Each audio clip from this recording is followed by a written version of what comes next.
it's 7 games now. The offense has just continued to struggle.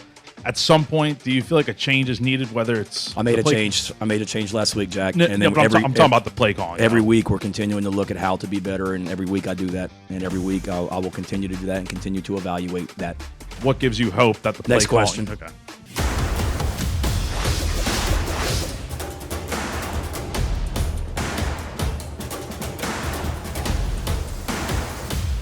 Welcome onto the sideline, everybody. Matt Dowell and Jared Parker with you on the sideline at Williams-Brice Stadium, where, Jared, it is the most tense it's been all season long. We are here after South Carolina's 26-7 loss to Oklahoma. And Jared, let's just cut straight to the chase. I thought this was the worst performance of the season for South Carolina. It was a bad game from the Gamecocks. I thought the defense actually looked okay. You know, after those first couple of drives, they got it together. Offensively, it was bad. Special teams, it was bad. It was just not good. I would even say it's maybe one of the worst games of the Beamer era. I'm just going to keep it real. But as always, you know, I like to go to you first because you were on the sideline of this game. You get to see it up close and personal.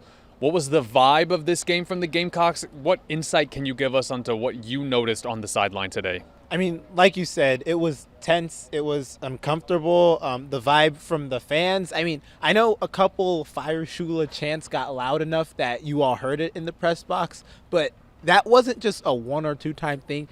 From the moment they failed that first 4th down attempt at 4th and goal, trying to score early on in the game, they were chanting Fire Shula from that moment. So on the field, it felt as tense as a team that hasn't won how they've wanted to this season and is waiting for that big win against the ranked team. And today it was bad. It was bad. And every time they failed a 4th down attempt, or even the several 3rd down attempts they failed, it just looked like you could see their anxiety building towards when are we going to make this work. Yeah, and I know too, you know, we both have covered college football for a few years in our careers. This game to me felt like one of those shift games where we're in the second half of the season now, and it just felt like one of those games where the atmosphere, the game was so bad that something has to change now. I don't know what that is, and you know, I don't know if it is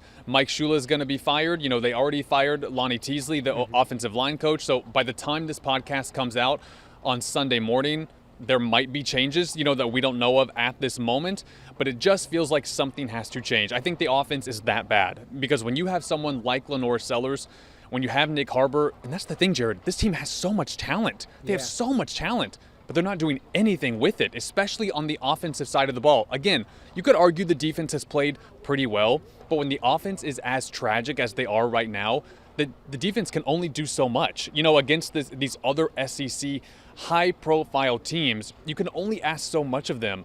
But the offense is just so bad, and you have a quarterback like Lenore Sellers. It just feels like Shane Beamer and the staff have to make a change, because, Jared, now it also feels like the fans are turning, and now it's becoming anger, it's becoming apathy, it's becoming all of these things to where now the fan base is turning on the staff. And if you're Shane Beamer, you have to find a way to cool that down and keep the fans engaged, keep the players engaged. Again, I'm not the one making the decisions, so I don't know what the answer is. But if you look at the game, the play calling is atrocious. So I don't know if there will be more firings. I don't know if there will be more changes on the staff, but at the very least, the play calling has to change, because they can't keep doing what they're doing, Jared, or else, in my opinion, Coastal Carolina is the only other team on their schedule I see them beating, playing this way on offense. Yeah, the preseason expectations, we've already thrown those out the window. Yeah. Those are far gone. Right now, South Carolina is fighting to be in a bowl game. You need 6 wins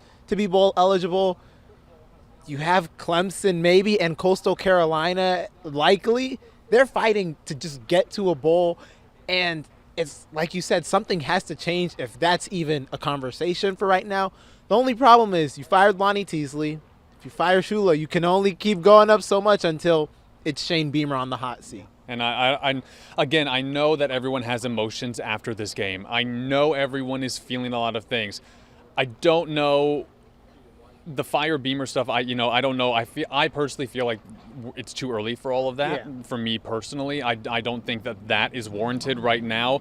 When it comes to the staff, though, I think that is a different conversation. But again, we will see what the Gamecocks do going forward. Again, by the time this podcast comes out, there might be changes made because Beamer made a decision really quickly when it came to the O-line after LSU. But when it comes to the offense, when it comes to making changes and play calling and all of that, Shane Beamer was asked about that after the game. It was the question, frankly, of the press conference after this game. And here is what Shane Beamer had to say. Shane, in the middle here, it's 7 games now. The offense has just continued to struggle. At some point, do you feel like a change is needed, whether it's I made a change last week, Jack. I'm talking about the play calling. Every week we're continuing to look at how to be better, and every week I do that. And every week I will continue to do that and continue to evaluate that. What gives you hope that the play Next calling? question. Okay. What gives me hope? I see the way we practice during the week. What gives me hope? I see the number of guys that we had out today that I wasn't even sure was going to be able to play, that fought their asses off to get back out there and get healthy and be able to play today. What gives me hope? I know the talent we have on our offense. And what I just told our team, we're not playing up to our potential right now. I am not getting the most out of this team right now, offensively, defensively, and special teams. I do have to say, too, it's never easy in the press room after these games, after when everything is so tense and there are a lot of emotions. It's not easy to ask those hard questions. So shout out to our colleague, Jack Veltri from Gamecock Central for asking that question, because it's not easy to be the one, to raise your hand and say, I'm going to be the one to do it, So shout out to Jack. And I do have to say, too, after the press conference, Shane Beamer did go up to Jack and say, hey, it's all good, didn't mean to, be short with you and all that kind of stuff. So they did have a moment after, and I don't think a lot of people saw that part of it. So, there's a lot that goes on in the press room, and we're all professionals, and it's all good between everybody. But, it's not easy to be the one to ask those questions. I think everyone in the industry is that person at some point in the press room. But it was a question that did have to be asked, as it is a question that everyone in the country is wondering after this game. Jared, we normally do a good, bad, and ugly and a player of the game, but frankly, I don't think it's warranted after this. I just think it was that bad of a game for South Carolina. I think it's just everything has to be better going forward. I don't really know what else to say other than that, but it's hard to watch this team. Frankly, just to be blunt, this team is not fun to watch. They don't play good football, and I don't know how you change that after 7 games of the season, especially when you've lost 4 of your last 5 games, and your only wins are over Virginia Tech, bad team, Kentucky, bad team, SC State, who, is not in the same league as you, so the 3 wins are fine wins, nothing special. So I just think that the program this year right now, especially after this game, is at a crossroads. I don't know the answers to those questions, but it just feels like today was that big of a loss. I didn't think the effort was there. It was just bad. I mean, it's just bad down the line. I don't know what else to say. It was just bad. Yeah, it's really telling something where in the past 6 games we've always been able to find something good. And it's funny because when we were walking in the tunnel, I asked Matt, please don't make me choose a player of the game today, because it's hard to pick a positive from today. Even the few positive moments they had, to speak to how bad this game was for South Carolina. Late in the game, second half, when Lenore Sellers is forced to scramble after the pocket collapses, he scrambles, beats a few defenders, and he spikes the ball, what looked like in frustration. I don't know that, but he looked frustrated after getting the first down. This was a positive play, but a positive play that didn't go how South Carolina wanted, and a day where he had 6 sacks, 13 tackles for loss, and however many pressures, I don't even know how many on Lenore Sellers. It's that type of day where even after the first down, you look upset because it's not going how you need it to go. And if there's one player on this team that you do not want to check out, not even just for the rest of the season, but for the future of the program, I don't know if Lenoris is going to go to the NFL. I don't know if he's going to come back for another year. I don't know that. But if there's one player that you don't want to lose the interest of and, the passion from, it is Lenore Sellers. And I think everybody saw his frustrations today, and I think those frustrations are understandable, and it's hard to watch him regress, Jared, because I don't think the regression is his fault. And I think that is the part that's hard to watch. It's just that the pieces aren't there. The O-line is not good. It's just it's hard to watch a player whose potential we see not be able to do what he is capable of doing. And I think he feels that as well. But let us know, you guys who are watching us on YouTube, let us know your thoughts on the Gamecock offense. I know there's a lot going on. There's a lot of emotions, and everyone has an opinion. So let us know yours. Jared, though, you were in the Oklahoma press conference today because, we were doing some double duty work for our sister station over in Oklahoma. So you were with Brent Venables today after their win today. Anything stand out from what Brent had to say? Well, yeah, one of the most surprising things during the game was when South Carolina went for the fake punt on 4th down. Of course, 4th down, you're punting. But Oklahoma played punt-safe defense, and South Carolina still went through with the fake punt, throwing an interception. I asked Brent Venables if that was unsurprising that South Carolina attempted the fake punt. We said it every time our punt return went out there.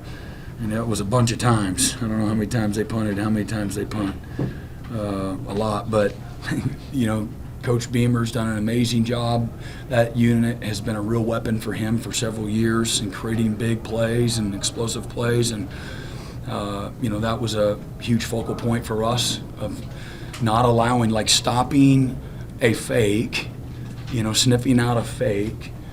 Having amazing protection, a lot of funky overloads and things. Those are big plays in the game. Everybody else doesn't necessarily maybe see it that way, but those are the plays that a good team is ready for. And I just appreciate Coach Deacon having the guys ready and our guys respecting how you go win and not be vulnerable to those things. So now again, you've written book. People are going to write book on you. Oh no, they're disciplined. Look, they're ready for a fake. And then you start to squeeze and condense a call sheet or a Rolodex, and now you don't open Pandora's box. So really heads up by our guys. So Oklahoma and Brent Venables, if you are on that side of this matchup, this was a good rebound game for them after that loss to Texas. I thought John Mateer looked a lot more comfortable in this game. So if you're an Oklahoma fan, you have to be happy with what you saw today. But when it comes to South Carolina, Jared, they have Alabama coming next. They go to Ole Miss. They go to Texas A&M. It's 3 games that they are not going to be the favorites in, just frankly. I don't know what to expect. I'm a big believer in that quote of when people show you who they are, believe them. After 7 games, we've seen who South Carolina is, and right now, it's just not good. Can they change it? Sure. Do I expect to see big changes against Alabama on Saturday? Not really, but I hope I'm wrong. So I feel like you said, we try and find positivity in the midst of a tough season, but after today, it just doesn't feel like there is any at the moment. Granted, after a couple of days when everybody can cool off, everybody can reflect, everybody can do all that, maybe we can see what the Gamecocks are going to do to try and still salvage the season, because like you said, there are still things at play. Yeah. Shane Beamer did say that they still have high expectations for the season. How they're going to get there with the way they're playing, I don't know. But the offense has to change, and I think it just all barrels down to that. And now I feel like a broken record just saying the same thing over and over. But you guys get the point. Jared, as we wrap up, again, we're not doing good, bad, and the ugly today. We're not doing player of the game because you guys know why. Jared, anything else you want to add before we wrap up? Cutter Woods got in at second string, so that's something worth monitoring for the future. Completed a couple passes. Did throw an interception. Didn't matter at that point in the game, though. So good to see Cutter Woods out on the field today. But South Carolina, they're 3-4. They've lost 4 of their last 5. They host Alabama here next Saturday at 3:30. So we'll see. Jared, it is a gut check time for this South Carolina program. It's a gut check time for Shane Beamer and his staff.